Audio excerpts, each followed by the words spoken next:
pessoal, tudo bem? Hoje é um dia muito importante, muito feliz para mim. Reginaldo aqui da Produz falando. Hoje é um início que marca para a Produz, né? Para mim, Reginaldo, com toda a equipe. O início do podcast Mais Agro, tá? A gente está com um grande amigo, como eu já disse lá atrás, Lanzo Erques, um baita climatologista. E hoje a gente vai bater um papo aqui, abrangendo tudo o que aconteceu, o que pode acontecer, né? Com o clima dessa safra, certo? Então, Reginaldo, eu agradeço muito o convite, desde quando você mencionou lá para poder iniciar os trabalhos aqui com você. A gente já está fazendo essa parceria ao longo da safra. Você sabe que a questão de clima é aquilo que me toca, voltado diretamente para o agro. Me sinto honrado aqui em poder começar esses trabalhos com você. A gente espera que tenha várias outras oportunidades para Entenda que você é muito importante para o nosso negócio, tá? Entenda que você, tanto para Produz, tanto para nós como fazenda, como agricultor, é fundamental nas nossas tomadas de decisões. Então a gente te agradece também por todo apoio, toda a disposição que você tem para nos auxiliar. A gente está aí para sempre precisar. A gente não consegue fazer chover ainda, mas... Não, você vai conseguir, vai chegar lá, pode ter certeza. Bacana, bacana. Bom, aqui eu acho que talvez a gente comece dando uma olhadinha do que foi a safra de um período para cá, né? Eu que estou ali atuando nessa parte de clima já tem alguns anos, então acaba que a gente sempre faz um comparativo, a gente quer saber o que acontece na safra como outro, e normalmente quando vira ali o dezembro para janeiro, a gente costuma fazer um balanço. O que a gente vai fazer? Né? Onde que a gente está em termos de safra com a distribuição de chuva? Tiveram áreas que foram mais favorecidas em termos de frequência, o volume em si das precipitações e a sua distribuição. Essa forma que eu faço, acho mais inteligente de encarar as condições de clima, frequência, distribuição e volume de chuva. Em setembro, já começou a ter algumas precipitações lá no Mato Grosso. Então ali já começa um pouco a questão de vazio sanitário, mas o estado do Paraná foi o estado que mais se beneficiou, porque lá choveu um pouco melhor nesse período, virando ali para outubro, e já saía do vazio sanitário. O pessoal paranaense se beneficiou muito desse problema. É claro, quando a gente for chegar mais para frente, falar do que a gente está passando por agora e olha para frente, aí talvez o cenário seja um pouco mais desafiador. Então, o setembro, outubro, ele começou a ter chuvas ali, sempre começa, né? Chuvas mais falhadas, até começar a engrenar de fato, mas no Brasil Central, eu vou chamar Brasil Central mais ou menos do Paraná, metade ali do Mato Grosso do Sul, até mais ou menos Mato Grosso, Bahia, tiveram chuvas que eu vou chamar de regular no mês, o mês ficou um pouquinho mais acima da média, não muita coisa, dos seus 50 milímetros, só para dar um número de referência. Aí o novembro, de repente, fica um pouquinho mais ruim. De modo geral, não teve tanto desafio em termos dessa distribuição. A chuva ficou interessante, digamos assim, né? O Rio Grande do Sul que começou a ter um pouco mais de dificuldade ali nesse finalzinho de dezembro. Mas nós já tivemos início de safra, vou chamar de metade de safra, porque tem gente que está começando a plantar agora, tem gente que começou mais cedo, depende muito do cultivar e da região, mas a gente já teve momentos muito mais complicados. Eu acredito que nas suas andanças na roça, com a galera, ou seja, com os parceiros produtores, você está vendo roça muito mais bonita do que já anos anteriores, vários outros anos, bem desenvolvidas. Até se você puder mencionar um pouco em relação a isso, porque nesse ano, de modo geral, essa safra, o pessoal assim está com o olho mais cheio de lágrimas, está brilhando, porque a soja está mais bonita esse ano. O que acontece no ano passado, a gente se machucou muito com esse clima regional e a nível de Brasil, né? Poucos os lugares dentro do país que foi espetacular em produtividade. Nós aqui na safra passada a gente teve prejuízo gigantesco, né? E eu costumo brincar assim uma brincadeira séria, na verdade, que eu nesses 17 anos de profissão eu já vi ter preço baixo produto de insumos caro, ou vice-versa, alta temperatura no início, ou chuva na colheita, ou falta de chuva no enchimento de grão. Mas o ano passado a gente teve todos esses cenários, a gente brigou com tudo isso. Preço baixo da commodity, custo alto de insumos, deficiência de chuva no início, alta temperatura, perda de stand, ter que replantar, isso encarece muito para a gente, agricultor, né? Então, essa safra a gente tomou alguns cuidados, tanto que eu falava contigo, né, Lanzwer, lá na fazenda, eu planto, não planto, tô querendo parar, e aí você sempre muito cortês falava, Reginaldo, continua, pode confiar, vai chegar.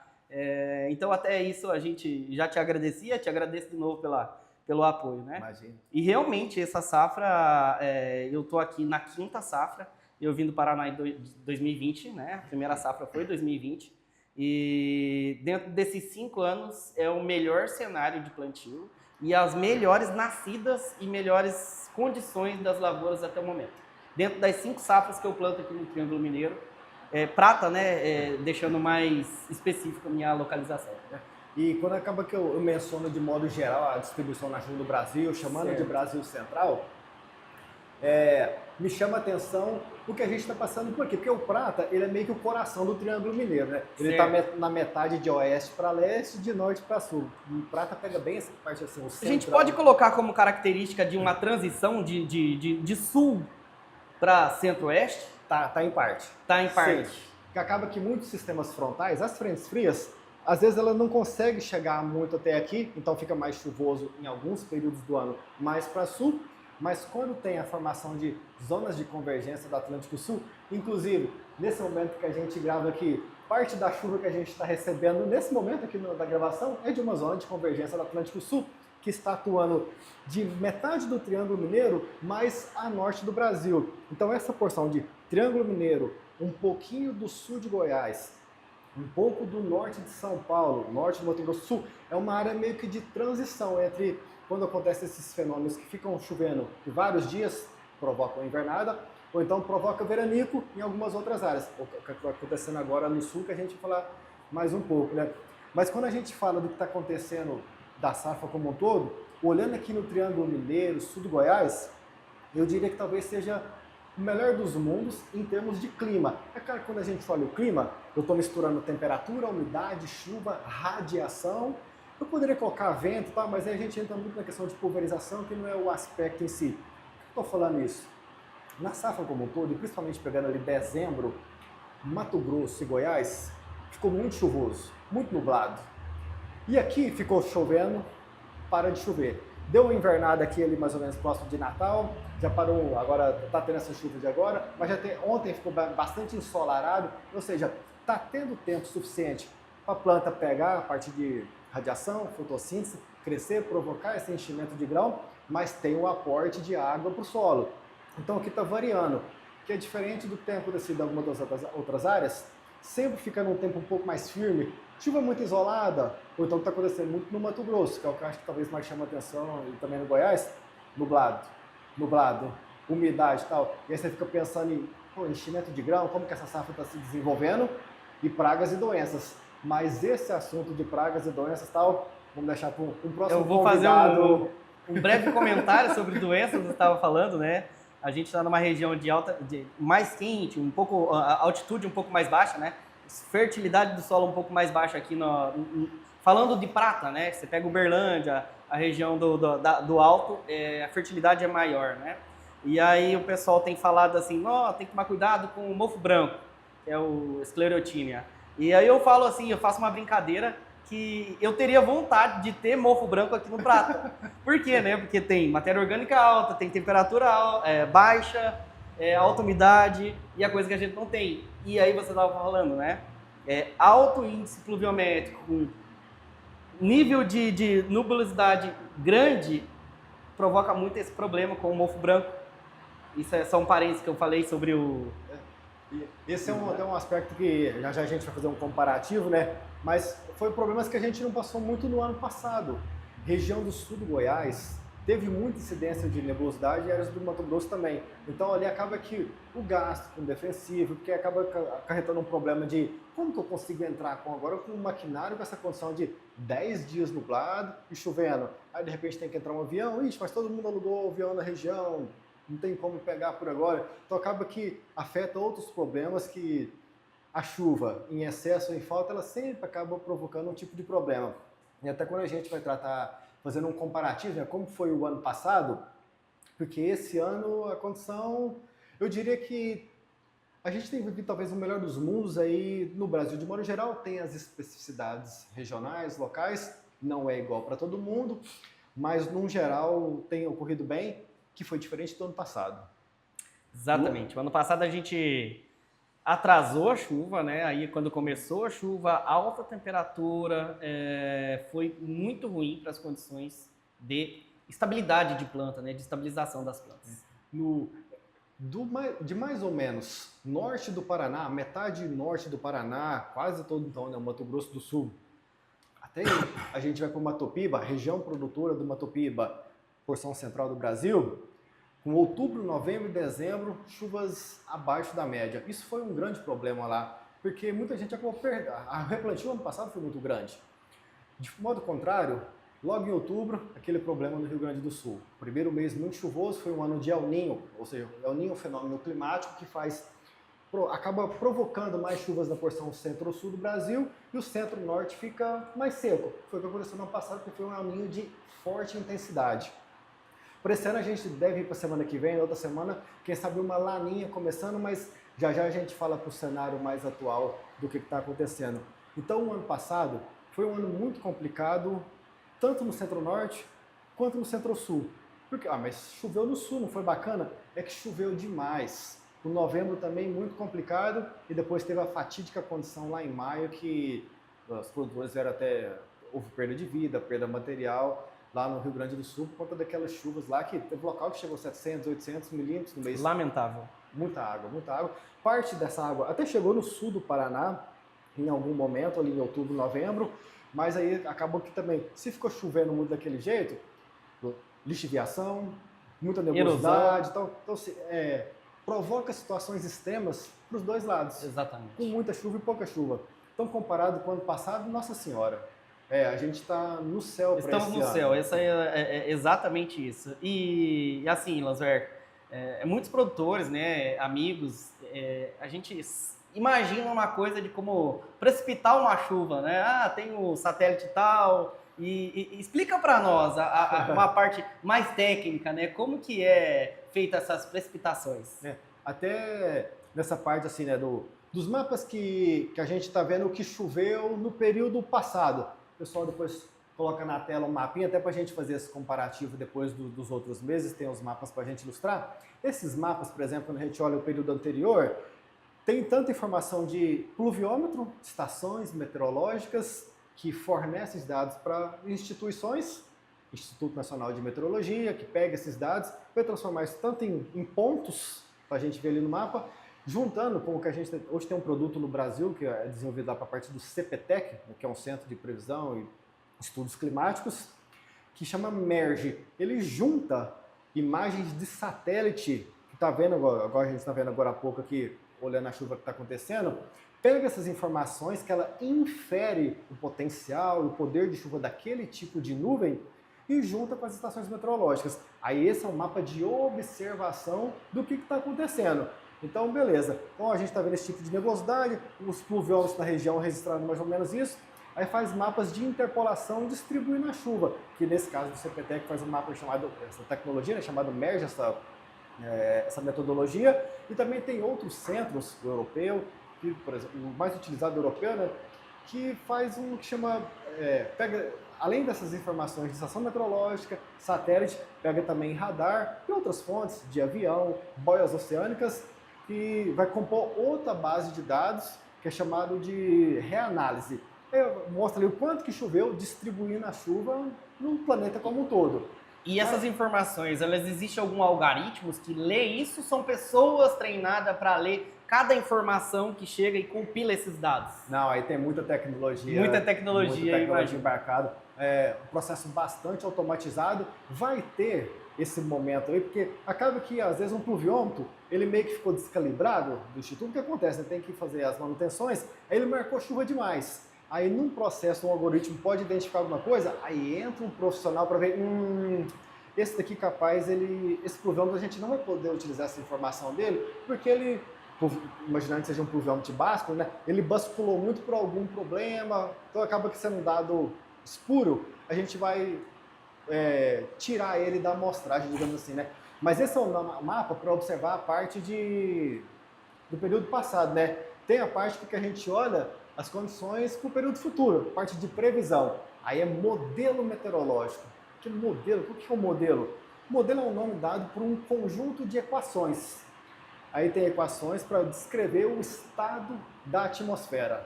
Como assim? Então vai ter lá que ele considera a pressão da atmosfera, o vento, a umidade, todos os parâmetros da atmosfera, a física, a gravidade, embutido em várias equações. Aí, só um exemplo assim, a grosso modo. Aqui no Prata, se a gente considerar que o vento está nessa direção, o teor de umidade, a quantidade de umidade na atmosfera está assim, tá provocando, aí vai gerar índices, né? Está provocando instabilidade, não. Os modelos vão entender que, olha, com esse perfil de atmosfera aqui, é muito provável que forme nebulosidade e vai ter tanta água nessa nuvem que vai chegar uma hora que as gotículas da nuvem vão bater uma nas outras, elas vão crescer e a gravidade vai conseguir puxar elas, ou seja, vai formar a corrente descendente da nuvem e vai gerar a chuva que continua chovendo enquanto a gente está gravando aqui, né? Eu falei, olha, estamos conversando com o pé direito, porque se a gente sentou na mesa para gravar um podcast para falar de clima e começou a chover, já... É um presente, né? Já tá... Então, assim, essa é a parte daquilo que mostra a previsão do tempo. Um conjunto de equações, faz lá suas contas e o resultado é um mapa mostrando, aí tem vários campos meteorológicos de pressão, umidade, vento, mostra a instabilidade na atmosfera e, claro, tem um mapinha da chuva que a gente vai mostrar daqui a pouco, naquilo que vem para os próximos dias, que é essa parte que está dividindo bastante a chuva no Brasil. Mas eu vou devolver para vocês essa parte aí de se ficou alguma dúvida em relação a essa questão de como funciona o mapa assim, de previsão, mas são equações, é física da atmosfera, que aí tem vários tipos de modelos, que é prudente ou profissional, fazer um comparativo para estabelecer se aqui está acertando mais com esse tipo de condição, para de fato passar uma orientação para o cliente, para o profissional, principalmente do agro, saber se, olha, está vindo água ou não, eu posso ficar confiante com esse cenário ou não. Não, legal. Muito boa a sua explicação. É bastante complexo, a gente entende que seja isso, né? Então deve ser por isso que a gente... É mais fácil a gente pensar, não, tem um satélite que manda a informação e o meteorologista ele vai lá e compila e passa os dados para nós. Mostra um mapa. Tem chuva ou não tem? Porque no final das contas, por mais que a gente converse com o pessoal, a gente começa a explicar, olha, tá tendo uma condição assim para os próximos dias, mas no final das contas, se a gente começa a falar demais, o pessoal fala assim, tem chuva ou não? Vai chover ou não? O pessoal quer saber isso, né? E aí a gente, olha, veja bem, por isso que eu falo para vocês lá, olha, tem chuva, mas ela vai estar mal distribuída. Tem chuva, mas a frequência dela, nossa, tá meio ruim e tal. Hoje a gente está vendo esse cenário aqui no Triângulo Mineiro. Eu vindo para cá, eu vi duas chuvas à minha esquerda e uma à direita, mas nenhuma pegando a rodovia. Eu cheguei aqui, céu aberto, tinha uma chuva indo para Campina Verde. Tem um tempo que a gente já está aqui, estava chovendo agora outra chuva aí no sentido Uberlândia e começou a chover no Prata. Então tem chuva, só que ela chega à tarde num local, chega à noite em outro local. Não, a gente está num momento agora, nessa semana, com a distribuição não tão favorável. Mas aquilo que eu falo, pelo menos tem chuva acontecendo em um local ou outro na região. Tem instabilidade acontecendo. Isso já é bom. O difícil é quando tem um bloqueio atmosférico. Bloqueio atmosférico é o nome de um sistema meteorológico que não deixa a nuvem se formar. Quando ele acontece, ele é o precursor dos veranicos. Alta temperatura? O bloqueio atmosférico se estabelece na atmosfera, começa a não formar nuvem. Não forma nuvem, sol bate no chão, aquece a superfície. Foi o que aconteceu na safra passada? Exatamente, porque assim, o El Niño, ele acaba provocando, não necessariamente o bloqueio atmosférico, só que como o ar, que está vindo, a gente chama célula de Hadley, é um mecanismo de ar que circula na porção do Equador. Em vez do ar subir na porção mais centro-norte do Brasil, quando o ar sobe, ele leva a umidade. Aí forma a nuvem, porque a temperatura vai caindo com a altitude, né? Aí forma a umidade, que é a nuvem. Então, essa umidade vai sair do estado de vapor para o estado líquido, forma a nuvem. Como tem muito ar no sentido contrário, indo de cima para baixo, ora, se para formar a nuvem eu preciso que o ar suba e transporte essa umidade lá para cima, tem o ar lá de cima soprando. Então inibe a formação de chuva. Por isso que as chuvas ficam muito mais isoladas em ano de El Niño. É difícil formar as acas na safra 23 e 24, só foi chover bem mesmo ali mais ou menos 21, 22 de dezembro, que foi um momento que engrenou uma chuva para o Natal. Até antes disso, Exatamente. foi um veranico muito forte em outubro e outro mais forte ainda em novembro. Foi uma das maiores ondas de calor dos últimos tempos, assim, né? Aquela lá foi de arrebentar mesmo, aquela de 23. E aí os impactos, né, dessas condições climáticas, né? A gente perdeu muito vigor de planta, que o solo esquentou muito, né? A gente perdeu estande de planta, teve eu mesmo 20% de replantio. Quem não estava preparada com uma boa palhada, com um bom perfil de solo, teve replantio com certeza. E a gente chegou num nível que a gente já estava atrasado o plantio e via alguma condição de chuva, a gente já ficava feliz e tentava que plantasse, né? E até um cenário que aconteceu comigo, que onde teve o maior impacto na minha produção foi que naquele período onde teve uma condição climática boa, que foi finalzinho de novembro, início de dezembro, eu coloquei todas as plantadeiras, a gente deu o sangue da gente e a gente plantou 70% do plantio da toda a nossa área. Foi naquele momento. Foi aonde pegou aquela chuva no enchimento de... Não, praticamente na colheita. Já tinha passado pelo enchimento de grão, que também teve um veranico ali, né, final de fevereiro, que pegou a seca e alta temperatura no enchimento de grão dessa maior parte que eu plantei, e aí saiu do período seco e quente, voltou a chover, legal, beleza, a gente fez pulverização, até o impacto de produção até não estava tão alto, mas na hora da colheita a gente teve, se eu não me engano, foi 14 dias de chuva, sem parar, e aí a soja já apodreceu no pé, infelizmente. Então esses são os impactos dessas condições climáticas, né, que a gente, como produtor, como revenda também, porque hoje, se o produtor for bem, a gente vai receber a conta, a gente vai bem, né? Agora, quando o produtor não vai bem, esse é o nosso negócio. Eu sou produtor, dono de revenda, então a gente fala que é de produtor para produtor. O sentimento é diferente, né, de quem só é dono de revenda e quem tá dos dois lados, né, nas duas pontas, né? Por isso que eu falo que, para mim, o produtor ele é a peça fundamental que eu gosto de contribuir. Porque quando eu vejo a coisa acontecendo lá com ele, toda a cadeia restante acaba acontecendo. Exatamente. Você vive isso em mais de um aspecto, né? Que você tem o pessoal adquirindo os insumos porque teve a parte da venda, valorizou, produziu bem, né? Mas bem, então essa parte que você mencionou, quando a gente fazendo a parte do comparativo, o 23, 24 muito mais complicado e o 24, 25 numa condição muito melhor quando comparado. Olha, é até difícil mensurar qual foi o último ano tão bom de chuva em termos de Brasil de modo geral. Alguns tendo um pouco de excesso, sempre vai ter alguém pegando um pouquinho a mais. O Brasil é muito grande, e né? alguém pegando um pouquinho a menos. Acontece, né? A dimensão territorial é muito grande, as áreas de produção cada vez estão se expandindo, então acaba acontecendo alguma coisinha ou outra diferente. Agora sim, a gente tem uma condição que a gente pode olhar o que está para esses próximos dias, né? Porque a gente fez esse comparativo de modo geral. E, no meu ponto de vista, tem uma situação muito ímpar acontecendo agora, porque quando assim, o que mais me chama a atenção na safra não é quando tem ali a chuva distribuída, mas tem frequência. O meu problema é quando não tem condição de chuva e fica muitos dias sem chover, ou quando está chovendo demais.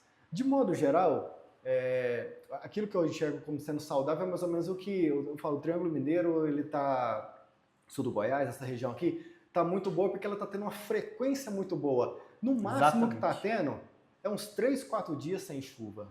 Então, assim, nem dá tempo de esquentar tanto, a temperatura não se eleva tanto, a perda de água pelo sistema, né, da atmosfera para a atmosfera não tá, é pouco, digamos assim, né? As máximas, mal e mal, chegam nos seus 34, 35, diferentemente do 23, 24, que teve vários dias, chega 39, 40, 39, 40. 42. Né?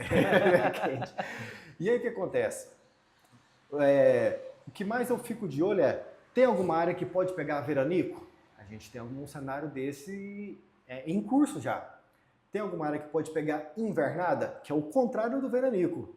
Tem uma área dessa em curso também. Então agora a gente pode até mostrar na tela, né? O pessoal pode acompanhar aí, vai ver que nesses próximos dias, tanto a gente pode mostrar aqui dia a dia, quanto no acumulado por 5 dias ou de 10 dias, que as chuvas vão se concentrar, e aí, mais uma vez, curioso, como o prata, ele está no divisor de águas dessa condição. Assim, é do prata mais indo para o ponto do Triângulo Mineiro, já começa a ficar um pouco mais difícil, você vai para o Mato Grosso do Sul, Paraná, principalmente na porção mais oeste Santa Catarina e Rio Grande do Sul, já tem áreas aí com mais, na casa dos seus 15 dias sem chuva, projetado ainda pelo menos uns 10 dias com um cenário um pouco mais difícil. Tem uma chuva ou outra isolada que pode acontecer, mas o isolado não pega todo mundo, então ele meio que não ajuda todo mundo. De modo contrário, quando a gente, olhando aqui no Triângulo Mineiro, sul de Goiás, vai cruzando lá por Rondonópolis mais ou menos, dali para norte do Mato Grosso, Pará, áreas produtoras do Mato Piba, muitos dias consecutivos com chuva, começando mais ou menos, já tem uns 2, 3 dias que esse cenário começou e ainda vai continuar. Para quem está no Mato Grosso, o pessoal que vai começar a colher, talvez seja um pouco em termos de problema.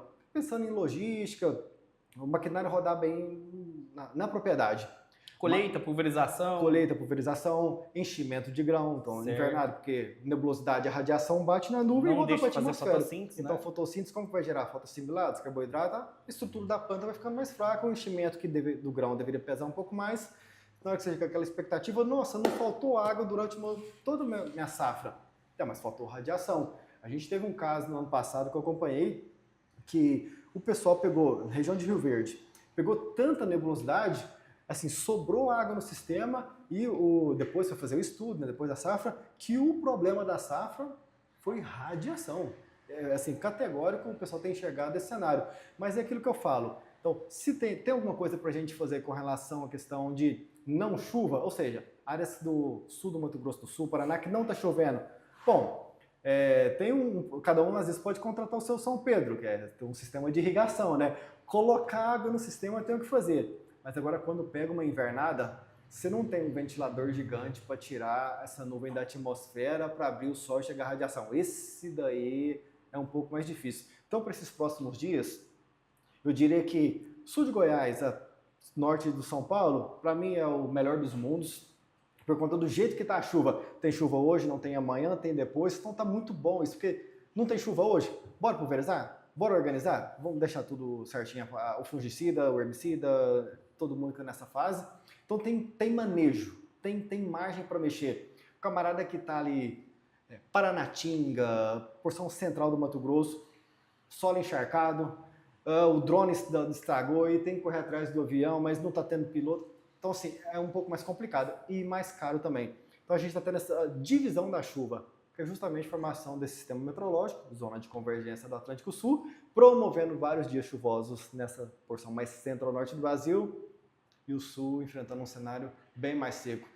Áreas muito quentes, principalmente ali entre Paraná, Mato Grosso do Sul e o oeste, lá na região de Uruguaiana, do Rio Grande do Sul. Ali é um cenário complicado. Você deve ter notícia, informação do pessoal que já está tendo alguma dificuldade por lá em termos da soja se manter no estado saudável, né? O que a gente tem de informação de amigos, né, que planta lá, de parentes que planta no Paraná, é que realmente a planta ela já está sentindo, no meio do dia ela já está, a gente fala coxando, né, a gente já começa a branquear a folha da planta já por desidratação, infelizmente. E o cenário é lamentável, né? Você pega o sul, já está vindo a terceira ou a quarta safra já com problema. Mas, enfim, a gente, como produtor, a gente tem uma responsabilidade de fazer um perfil de solo, de fazer uma palhada, cuidar da compactação do solo, né? Para a gente aproveitar melhor as chuvas que a gente tem, para não ter erosões. E, então, é um ponto de atenção que todo agricultor teria que começar a fazer uma reflexão, né? Uhum. Será que eu aumento a área plantada ou eu faço um perfil de solo nas que eu já tenho? Será que eu invisto em máquinas para me fazer um pouco mais de palhada, uma tecnologia para que segure um pouco mais essa água no solo, né? Eu falo muito dos baianos, né? O pessoal de Luiz Eduardo Magalhães ali, poucas chuvas, solo de 8%, 12% de argila e estão com uma produtividade recorde, né? E aí vem a pergunta que eu sempre faço. E braquiária, né? E plantas de cobertura, um mix de cobertura. Você sabe manejar bem? Não, nunca vi isso daí. Então, meu amigo, volta e aprenda isso. Hoje em dia, realmente. Cerrado não é para qualquer um, tem que ter mais informações, tem que ter um técnico, um engenheiro agrônomo, que passe todas essas informações, né? A Produz nasceu disso, né? Eu tive muitos bons consultores, mas também tive muitos que batiam nas costas, via eu fazendo coisas erradas e batia nas costas, falava, não, você está tudo bem, está tudo certo. Então, foi uma das dores que eu tive. Eu tenho muita gratidão por muitas pessoas que veio ao meu lado, mas também tive muita rasteira como consultores, né? Então, fica uma dica. Vem para o Cerrado, aprende a plantar braquiária, aprende a plantar mix de cobertura, né? Para você ter uma estabilidade de cultura, de planta, né? E que aproveite melhor as chuvas. Eu que, bom, não sou produtor, mas no ano que vem a gente está desenhando esse cenário para, de fato, sujar um pouco mais a botina, mas eu vim dessa parte, né, mais da pecuária, com a minha família, então eu sei um pouco do que é essa parte de... Eu não sei plantar, mas já subi em cima de trator para plantar a braquiária já. É um bom caminho, é um bom começo. Olhando na parte de clima, é que casa demais com essa relação. Mas como assim? Tem a ver uma coisa com a outra. É porque o que eu quero é que a água permaneça no sistema solo. Então, que esse sistema consiga reter e armazenar água por mais tempo. Então, se é por meio de calcário, então a aplicação de gesso, favorecer, digamos assim, um enraizamento perfil de solo, né? Para quando vier uma chuva, ela infiltrar mais e ficar por mais tempo. Exatamente. O que eu não quero é esse solo mais compactado para não ter esse escoamento superficial, porque eu sei que daqui a uma semana você pode pegar um veranico e, se com essa condição de você cuidar do seu solo, eu estou te dizendo, vem um veranico de 10 dias, eu não vou poder fazer nada. Nem você, se você está num sistema que não é irrigado. Você vai esperar e ver o que vai acontecer. De repente você se cuidou bem na parte de algum manejo, tudo bem. Mas comparado a se você tem um perfil do solo bem desenhado, bem estruturado, que ele vai aguentar um período de veranico por 5, 6 dias a mais da situação que você não cuidou bem. Imaginando que dificilmente durante uma safra, em nenhum momento você vai ficar ali com 5 dias sem chuva. Porque se 5 dias sem chuva na porção central do Brasil, ou qualquer lugar, central porque é mais quente, né? Se 5 dias de chuva é problema para você, talvez é uma atividade que pega um pouco... Você está arriscando bastante, porque se 5 dias sem chuva, pelo menos um nesse período acontecer dentro da safra, for suficiente para bagunçar sua produtividade, sabe que provavelmente nos próximos 30, 40 anos, todo ano você vai ter problema. Como diz, algo de errado não está certo, né? Quando a gente fala de perfil, né, eu acho que é válido, a gente vai ter vários tipos de público e às vezes a gente fala em perfil de solo e as pessoas, mas o que é isso, perfil de solo, né? É personalidade? Não, não é, né? Eu costumo dizer assim que falando um pouco da parte técnica de solo, existe dois tipos de compactação, que é a compactação química e a compactação física, né? A compactação física é quando o solo está tão duro que a raiz não consegue entrar dentro desse solo e ir buscar água mais no fundo, mais na parte inferior do solo, né? E mesmo acontece quando você não faz uma boa calagem, uma boa gessagem, e então existe muita... Quando a gente fala compactação química, né? Muito alumínio ali, de 20 centímetros para baixo ali, que a raiz também chega ali, ela engrossa as pontinhas das raízes e ela não consegue romper aquela quantidade de alumínio que existe no solo, né? Então, por isso que a gente fala, 2 tipos de compactação, química, física, né? E aí depois, se você tem essas duas coisas bem equilibradas, vem a biologia, que aí também te ajuda, né, ter uma maior quantidade de raiz, uma raiz mais profunda. E aí vamos lá, né? 5 dias de chuva, da onde vai secar? De baixo para cima ou de cima para baixo, né? Se eu tiver 50 centímetros de raiz absorvendo água, quantos dias vai para secar toda a água até 50 centímetros absorvendo água ali, refrigerando a planta, né? Agora eu tenho 15 centímetros só de raiz. Quanto tempo eu vou ficar? É os 5 dias, né? Exatamente. Então, essa é a diferença de um produtor que enxerga hoje fazer um bom perfil de solo, fazer um bom manejo de palhada, né? De quem está tendo problema. Então, assim, tem que refletir, tem que pensar para aproveitar melhor as condições climáticas, porque é fato, a gente vai passar por vários fatores de pouca chuva ou de muita chuva. Considerando ali, né, vai, só um perfil, uma condição média de 100 dias ali o ciclo da safra, né? Claro, de uma soja vai ter as mais precoces, as que vai ter mais dias, mas só para ter uma noção de 100 dias, para falar de 3 meses e 10 dias. Dentre esses 100 dias, muito dificilmente, pelo menos uma vez, você vai passar de uns 5 a 7 dias sem chuva, vai acontecer, é muito difícil de não acontecer, assim como muito provavelmente você vai pegar de uns 5 a 7 dias que pode ficar mais chuvoso. Então, assim, tendo noção de que pelo menos eu vou colocar um veranico pequeno, fraco, digamos assim, né? Talvez não chegue a estabelecer um veranico agronomicamente falando, mas um períodozinho de escassez, digamos assim, né? A chuva deu uma fugida durante uns dias.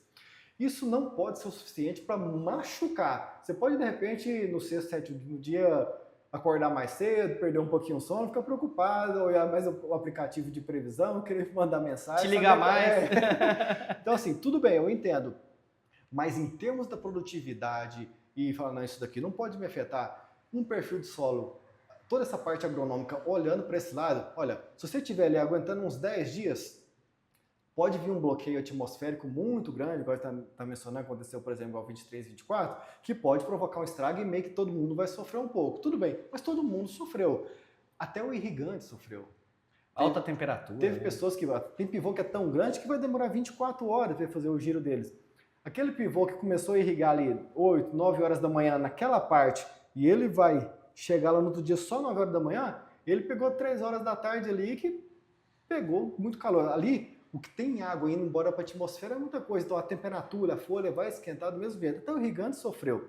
Então imagina, se o irrigante sofreu, imagina quem tem um sistema convencional, com solo mais compactado e com perfil de solo. Então assim, esse camarada provavelmente ele tem a tendência dele a ter uma produtividade menor. Claro, aqui é um aspecto agronômico que não é minha especialidade, mas considerando o que eu tenho de experiência na parte de clima, eu tenho que ter praticamente um chuveiro em toda a propriedade com interruptor, com liga e desliga para atender a sua necessidade. Então assim, a gente está indo para um mundo irreal. Ou São Pedro tem que ser seu brother demais, assim, né? Que ele, de repente, ele liga o interruptor dele na hora que ele quer. E a gente não quer, se a gente quer entender, olha, se ficar 3 dias sem chover, tá tranquilo, 5 também, veio uma manguinha, pegou parte do talhão, você está preparado. E claro, toda a parte de aquisição de insumo, escolher a boa parte de tratamento de semente, que é toda uma parte agronômica que vocês tomam mais conta, né? A pesquisa hoje, Manswerk, está tão avançada, né, que está chegando algumas informações para nós de alguns manejos que a gente tem feito para minimizar o problema com alta temperatura. Onde a gente entra com extratos de algas, alguns aminoácidos, sabe? Para minimizar o problema com alta temperatura na folha. Tem a moda, provavelmente daqui para frente vai ser os flavonoides, que são alguns hormônios que estimulam a planta a produzir o que ela precisa de forma muito curta, o que eu estou dizendo, né? Muito humilde, porque quando a gente vai falar de flavonoides, aí os químicos falam, não começa não que você não vai saber. Mas vai ser a moda do momento, né? A gente passou por aminoácido, depois veio aí com os carbonos orgânicos, né? Com as algas, e agora vai vir os flavonoides, com certeza, e vai ser para auxiliar nessas altas temperaturas, para não deixar a planta desidratar tanto, né? Na questão assim de fechamento e abertura dos estômagos, para desidratar menos. É legal. E mais importante é que a gente realmente está tendo essa parceria com as empresas, com as multinacionais, de criar esses produtos e fazer essas pesquisas para nos auxiliar, né, lá no campo, porque como você falou, né, São Pedro às vezes é carinhoso com alguns, mas dá um tapa nos outros. A gente até vai estar passando, né, agora a gente mencionou por esse período agora, está sendo mais carinhoso com as áreas do centro-norte do Brasil. A gente aqui, eu acho que está num momento privilegiado e o sul sofrendo um pouco mais. E esse cenário ele é meio que para o janeirão inteiro. O janeiro tende a gente indo para a parte mais olhando para os próximos meses, né? O janeiro a fechar com a chuva acima da média. A gente aqui no Triângulo Mineiro, sul de Goiás, meio que é uma zona limítrofe, ou divisor de águas, digamos assim, né? A norte da gente chovendo um pouco mais, fechando o janeiro, e a sul, de modo geral, com chuvas abaixo da média. Aqui é onde está um pouco mais bem desenhada essa divisão de chuva, justamente que a gente está passando por esses próximos 10 dias. mas até fechar o janeiro, aí início de fevereiro, meio que os modelos, olhando o modelo europeu, esse MWF, ele até coloca uma condição melhor para o sul, volta a melhorar um pouco a condição de chuva para lá, mas não está tendo aquela condição que fica ruim, pelo menos para a parte centro-norte do Brasil. Isso até me coloca um pouco ali o cenário de que, bom, talvez quem conseguisse segurar um pouco mais no sul, por esse momento agora, ainda vem aquela recuperação depois, toda uma característica de resistência da soja. Fertilidade do solo, né? Solo. A fertilidade lá é muito boa. Até o ano passado, fazendo um parênteses no que você está falando, né? A diferença foi que no Paraná, na safra passada, ela teve um pouquinho mais de veranico ali em dezembro, que as plantas eram um pouco mais novas, né? Então depois ela recuperou e ainda teve algumas regiões com boas produtividades. Agora, esse ano a gente é um ponto de atenção, por quê? Porque já está na fase reprodutiva, não na vegetativa. Isso é verdade. Então daqui para frente é um problema muito sério, porque vai afetar muito na parte de enchimento de grão, né? Então, assim, olhando o que tem pela frente, talvez algumas áreas, principalmente mais no oeste, sofram um pouco mais, pensando no Paraná em si, né? Mas quando a gente olha para fevereiro, estendendo aqui agora mais o período, né? Fevereiro, março, não tem essa mesma divisão de chuva que está sendo apontada para janeiro. Ou seja, então, pelo menos, por enquanto, a gente considerando o modelo ECMWF, ele não está colocando umas acas ou a gente considerando uma laninha, que é um sistema climático, que vai atuar de uma forma tão intensa para promover essa divisão de chuvas. De momento, ela deve entrar ali na próxima semana que vem, para uma laninha de fraca intensidade. Na segunda-feira, o último reporte que tem lá da NOAA, ele ainda colocou só como uma laninha observação. Quando a gente olha, vê a informação semanal, do que a gente olha lá, um sistema de monitoramento chamado SEDAS, ele até chegou a colocar menos 1,1, que já seria o suficiente para classificar lá nessa região do Oceano Pacífico, que é onde tem a aflição, que a gente fala que vai classificar o Ninho 3.4. Ele que a gente olha para considerar se tem El Ninho ou Laninha. Então, uma região lá no Oceano Pacífico Central, mas quando a gente olha nos meses como um todo, ainda não vai ser o suficiente para classificar como tendo fenômeno. Mas nos últimos dias deu uma resfriadinha a água lá. Deve entrar algum momento ali como fraca intensidade, depois retornar. Então não vai ser o suficiente para fazer essa divisão de chuvas continuar. Embora também daria para mencionar que tem um outro sistema meteorológico, a parte de meteorologia é uma sopa de letrinha e vários sistemas, né? Um sistema chamado Madden-Julia, que ele modula, ele promove mais chuvas, principalmente na parte mais centro-norte do Brasil. E ele está com viés um pouco positivo já tem uns dias, então até está casando com o que a gente está observando lá. Mas aí o fevereiro, ele coloca ainda uma condição um pouquinho mais chuvosa, atuando na parte litoral de São Paulo, começa a ir um pouquinho para o sul, mas a porção central do Brasil dá uma secada. Áreas do Mato Grosso, Rondônia, Pará, Matopiba, que fica nos seus 200, 250 milímetros, só para dar um número de referência, né? Nunca é na vírgula, assim, vai chover 22 milímetros, assim, sabe? No fundo, é meio que não existe isso, assim, porque essa previsão hiperlocalizada, eu sei que se vende isso, mas, bom, daria para fazer um podcast só para problematizar em relação a isso.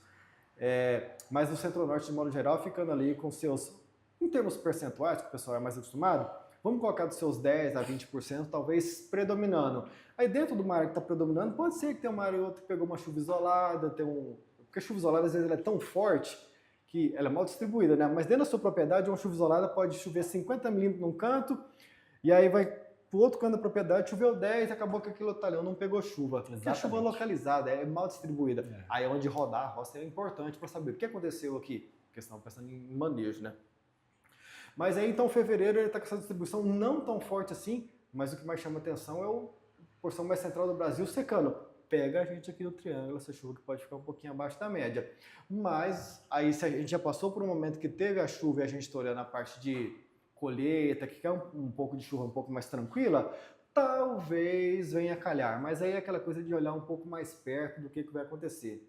E o março é uma condição meio parecida, não está colocando extremo muito forte, como foi, por exemplo, no ano passado com El Ninho muito forte, e sim o sul voltando a ter uma condição um pouquinho melhor, o centro-norte ainda mostra um cenário levemente abaixo da média climatológica, então tem aquilo que chove, né? A climatologia dos últimos 30 anos, a gente considera ali mais ou menos, né, Mato Grosso chovendo seus 200 milímetros, só um exemplo, né? Então está colocando que se chover ali seus 10, 15% a menos. Então talvez o momento mais chuvoso que a gente esteja passando pelo Mato Piba é quando a gente está conversando aqui agora, está favorecendo muito lá, né? E a parte mais difícil para o sul, talvez também esteja sendo agora. Venha depois distribuições um pouco mais com frequência de não ficou só 5 dias sem chover, 7, não ficou 15, não ficou 20. E também não deu uma invernada tão forte como vai dar agora no Mato Grosso, com 10, 15 dias de chuva. Lanzor, aqui pensando no nosso cenário aqui, né, a nossa região em si, e falando um pouco também de safrinha do Paraná, né? Porque Paraná tem uma boa parte que faz safrinha e, infelizmente, o ciclo lá vai ser mais curto pela essa deficiência de chuva lá, né? Eles vão plantar muita safrinha. Pensando na safrinha, tanto Paraná, Mato Grosso, Mato Piba e tal,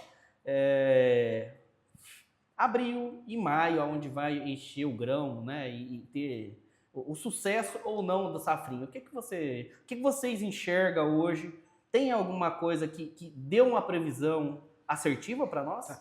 Na parte olhando de clima, de pano de fundo, que a gente associa muito essa correlação de haver El Niño ou Laninha, nada forte. Então isso aí pelo menos eu já estou sabendo que não vai promover essa distribuição tão chuva. É claro que, assim, distribuição muito acima ou abaixo da média, né? É claro que no abril as chuvas já começam a dar uma minguada. Eu lembro muito bem que no ano passado, como a gente, assim, normalmente a primeira metade do mês tende a chover um pouco mais, depois chove um pouco menos, mas não necessariamente é cravadinho assim. Mas no ano passado foi bem ali no 14, 15 de abril, 11 a 15 de abril, já foi parando de chover e daí a gente Eu fui menos feliz que isso, infelizmente. A gente estava falando de plantar braquiária, né, fazer planta de cobertura, né, e nem sempre a gente pode fazer a parte da gente, que às vezes o São Pedro fala assim, não, espera aí, não está no momento de você fazer a coisa certa. E eu perdi mais de 500 hectares de palhada, né? Eu samei a braquiária e não choveu mais. A última chuva que eu peguei nas áreas foi dia 3 de abril. Então, estava ou emergindo ali pouquinho e tal, depois veio alta temperatura e acabou que eu perdi. Aí vem alguns manejos, né? Alguns detalhes aí que a vivência vem trazendo para a gente. E um detalhe legal, né? A gente tem um talhão de 220 hectares que antes de vir as chuvas, né? A gente passou setembro seco, né? E outubro ali, uma boa parte de outubro seco também, né? Sim. E a decisão foi que o ano passado veio uma virada de chave assim, ó. Eu não planto mais soja em área que não tiver pelo menos um mínimo de palhada. E aí, nessa decisão, a gente tem um parceiro que nos auxilia, nos dá as informações sobre as melhores plantas de cobertura para a gente fazer, dependendo do cenário que a gente tem de necessidade. E aí eu fiz um mix lá de milheto, trigo morisco e nabo, que são coisas rápidas e que dá realmente um crescimento em 40 dias, né? Assim, para a gente plantar em cima de plantas de cobertura que minimize a temperatura do solo, que segura um pouquinho mais de umidade ali. E realmente essa safra eu fui abençoado porque nesses 220 hectares que a gente plantou, terminou o talhão, terminando na verdade ali, faltando alguns riscos ali para acabar o talhão, veio 120 milímetros numa noite. Nossa. Então você imagina se não tem uma palhada legal, né? O que aconteceria com o meu plantio? Então é uma dica que eu falo, né? Planta porque mais cedo ou mais tarde você vai precisar da planta de cobertura. Sim. Não sei se saiu um pouquinho a parte da tela aqui. A conversa tá indo, né? O computador já até tirou ali a tela que estava transmitindo.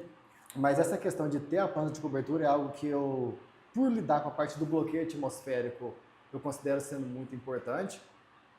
E aí quando você fez a pergunta olhando a parte de safrinha de modo geral, então de clima, de pano de fundo, não tem nada intenso sendo esperado nesse sentido. Só que a parte assim, que a chuva a gente já sabe que vai dando uma minguada, mas pelo menos, comparado com a safrinha anterior, não tem essa questão climática muito forte. Então eu já espero uma distribuição de chuva mais parelha. Inclusive, quando a gente foi olhando aqui a parte de fevereiro e março, o março já está tendo esse comportamento um pouco mais... chuva próximo da média, levemente abaixo da média. Então é algo que está ali resvalando do seu levemente, ou acima ou abaixo da média. Estou imaginando aqui a parte mais central do Brasil, Triângulo Mineiro, Goiás. Então pode ser que a gente tem uma condição melhor do que no ano passado, em termos da chuva, não cortar logo ali no seu, um pouco antes da metade de abril, que teve, de fato as chuvas se cortaram ali, depois tiveram 2, 3 frentes frias, até ali junho, mais ou menos, que até conseguiram gerar alguma chuvinha aqui na região, só que ela foi muito falhada. Se eu não me engano, Uberlândia ficou ali nos seus 100, cento e poucos dias sem quase ter chuva mesmo. Então, muita poeira, aquela condição toda. Para esse ano, de momento, eu enxergo uma condição um pouco melhor, porque eu não estou vendo nada desse sistema climático de El Niño e Laninha atuando. Então, eu vou colocar ali de chuvas ficando só levemente ali acima ou abaixo da média, sempre tendo ciência que nessa porção mais central do Brasil, vai dando ali abril, já é o último mês. Vai diminuindo, né, a chuva, né? Isso é importante, né? Até a pergunta por quê, né? Porque a gente tem vários clientes, a gente mesmo está tomando a decisão de plantar alguma parte de safrinha ou não, né? Sim. O que a gente enxerga hoje? Safrinha é muito importante para a gente gire as fazendas e mantenha o funcionário em atividade, que venha uma receita no momento diferente da receita da soja, né? Mas vem essa preocupação também, vai ter umidade, vai ter chuva, para a gente ter uma boa colheita na safrinha. Uhum. Então, isso para nós é importante, essa informação que chegue. Cada vez mais para frente, nós produzimos, a gente vai precisar da sua informação, para que lá em fevereiro, a gente realmente tome essa decisão de plantar ou não plantar.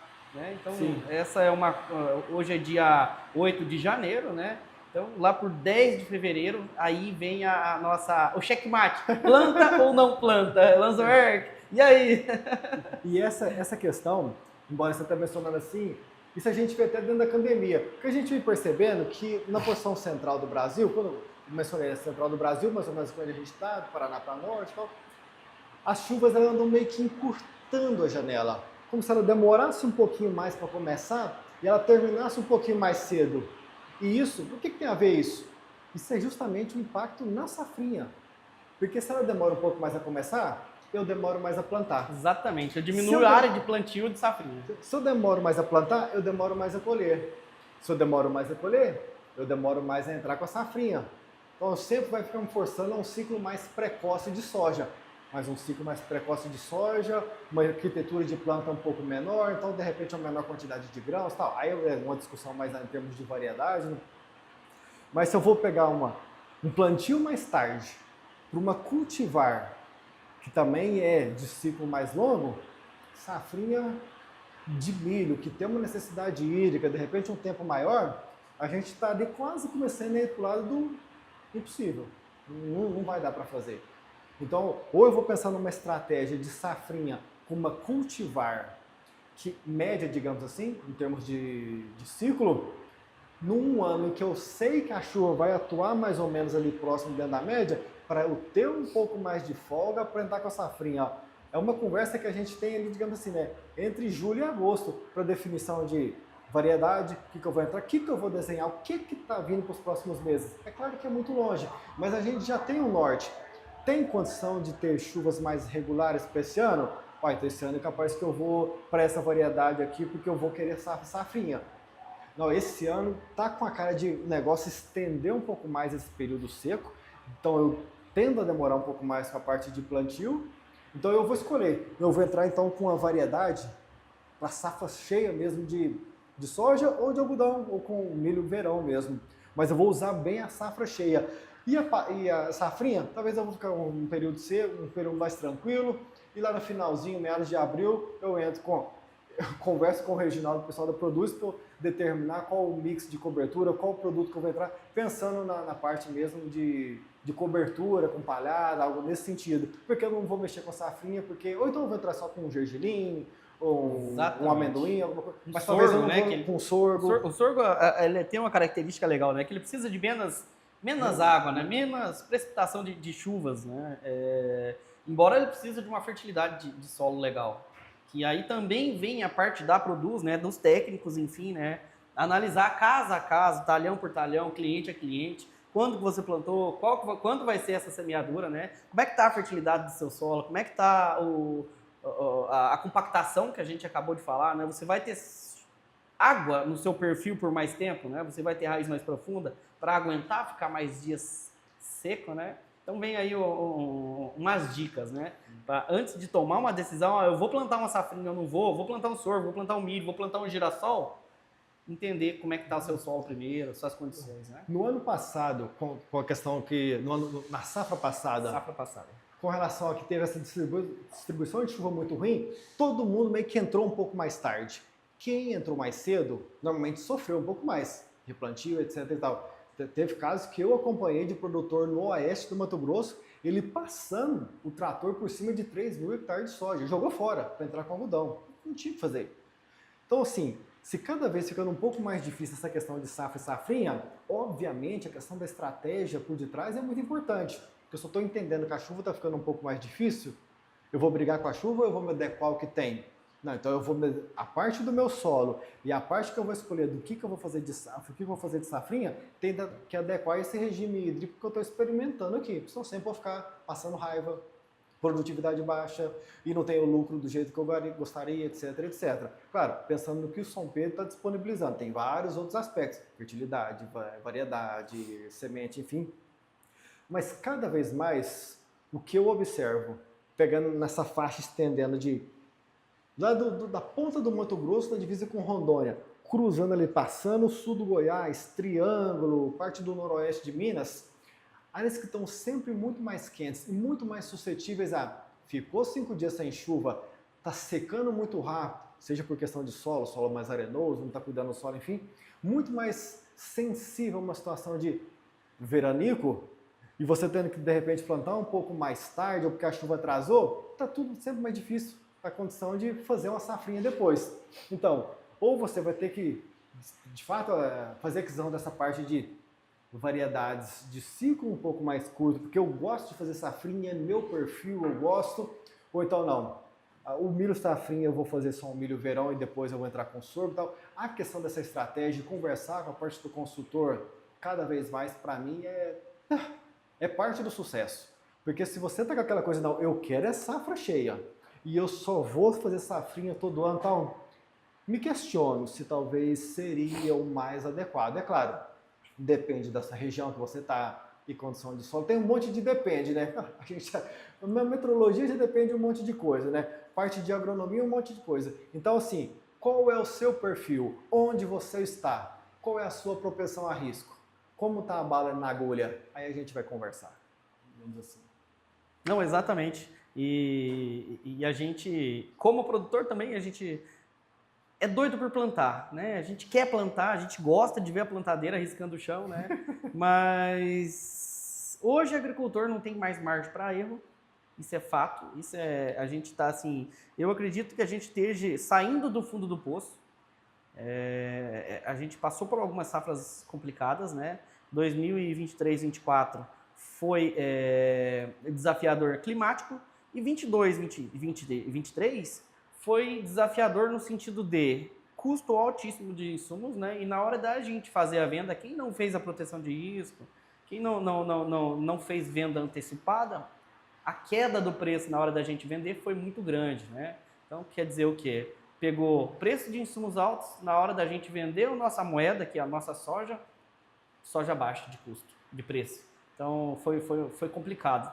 Então, essa safra, acredito, na nossa região, né, tá vindo chuvas boas, a gente já aprendeu a fazer, gerir ali, né, o nosso risco, faz algumas travas, isso é papo para um outro podcast, né, de como fazer as travas, de como proteger o investimento que a gente está fazendo, né, porque eu falo que a gente é muito maluco, né, jogar milhões de dinheiro no chão, ficar olhando para o céu para ver se vai chover, se não vai, né? É muita fé, né? A gente, agricultor, primeiro é fé em Deus e amar o que faz. Porque quando a gente fala que é só rentabilidade, outras coisas eu acredito que sejam muito mais rentáveis e que deixe a gente viver uns anos a mais, né?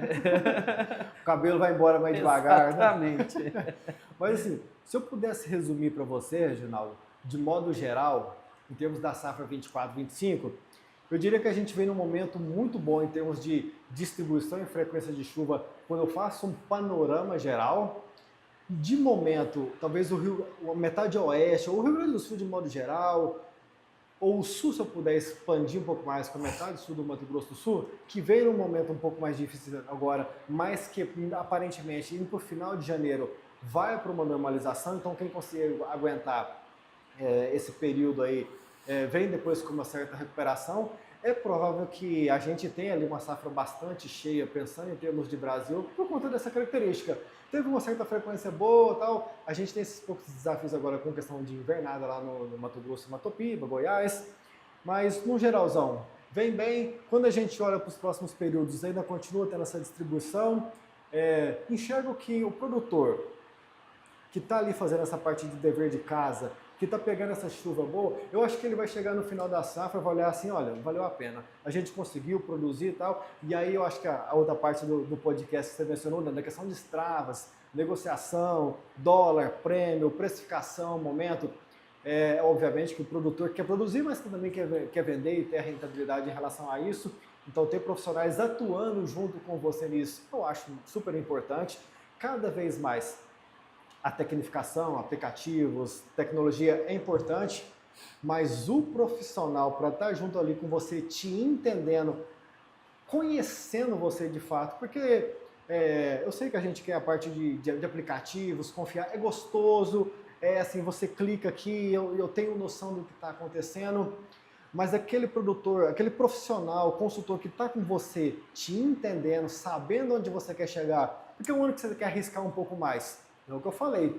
Então, se você quer arriscar, plantar um pouquinho mais cedo, eu passo um cenário, olha, é arriscado, mas você quer correr o risco.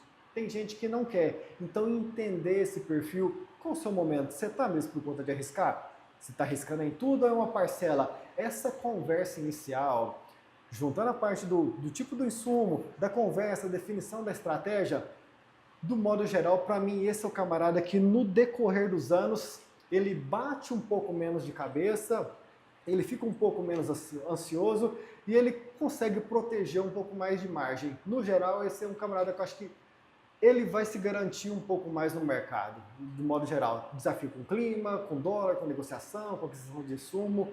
Esse camarada que definiu as boas parcerias, sabe? No geral, eu enxergo assim. Eu falo, Lanzork, que o agricultor ele sabe muito da porteira para dentro. Ele conhece muito como plantar, como cuidar, dele, né? Na região dele e tudo mais, né? Mas hoje isso não basta, né? Hoje a gente tem que ter um parâmetro geral de todo, né? Um contexto gigante entre hora de comprar insumos, hora de vender, hora de fazer as travas, né? O que plantar, qual que é o material que eu vou plantar, se eu vou fazer a safrinha ou não, como você bem mencionou, né? Então, são várias estratégias que a gente tem que definir para um sucesso, né? Eu falo assim para todo mundo, né, que a agricultura, o que faz o produtor ganhar dinheiro ou perder dinheiro são os pequenos detalhes. Ah, mas detalhes, Reginaldo, isso é um detalhezinho. Sim. Tá, mas a gente tem 365 dias de detalhes. Imagina o tamanho dos detalhes que vai ficar desse final, né? Porque não é só dentro da cultura. Aí a gente vem falando, né, de palhada, planta de daninhas, se você faz subsolar, se não faz. Isso tudo são detalhes. Que é onde dá dinheiro para o agricultor ou tira o dinheiro do agricultor. Que é justamente onde vocês atuam. Que, exatamente. Assim, tem uma parte para você mencionar que é onde vocês justamente olham para o produtor. Ou seja, unindo essas informações, olha, tem alguém rodando na sua fazenda, alguém te conhecendo para fornecer um material que se adapta melhor à sua necessidade, ao que você está querendo. Exatamente, assim, tem que conhecer o perfil de cada cliente, perfil de cada fazenda, para daí sim tomar alguma decisão. Porque hoje, assim, a gente está fazendo um bom trabalho na parte de biotecnologia, né? A gente está engatinhando, né? Como a gente falou, nos aminoácidos, nos carbonos orgânicos, né? Enfim. Mas será que é isso que o cara precisa? Será que não é um calcário que está precisando no chão? Será que não é uma subsolagem? Antes de fazer investimento em produtos para jogar na folha? Então, assim, esse feeling, né, de um consultor entrar dentro da fazenda e falar, Reginaldo, não, você pode gastar menos nessa nutrição de folha aqui. Você não tem potencial para 70, 80 sacos, pode diminuir esse teu investimento. né? Não, ô Reginaldo, esse talhão, cara, esse talhão, seu perfil tá legal, seu pH de solo tá legal, você não tem alumínio, tua compactação de solo tá legal, pode investir que aqui você tem capacidade de produzir 85 sacos, 90 sacos por hectare, que vai melhorar a sua média naqueles talhões que você tem menos potencial de produzir, né? Então, eu falo assim, como as considerações finais, né? Proteger o seu patrimônio. Quando eu falo proteger seu patrimônio, é fazer as travas no momento certo, né? Faz suas proteções de risco, suas análises de mercado, da sua propriedade, da sua condição financeira, das suas estratégias no sentido, vou plantar safrinha, eu não vou, e cuidar do seu maior patrimônio, que é o solo. Fazendo a palhada, fazendo perfil de solo, como a gente falou, tudo isso aí. E para ter toda essa estratégia, essa definição, né, de material e tal, para isso que você fez aquele espaço legal lá para conversar com o pessoal lá, para poder gastar um tempinho? Exatamente, a gente tem que bater papo. Bom, da minha parte, assim, agradeço demais o convite, a parte de falar de clima, do que isso vai fomentar em termos de condições para o produtor, time, momento adequado, é o que eu faço, o que eu gosto de fazer.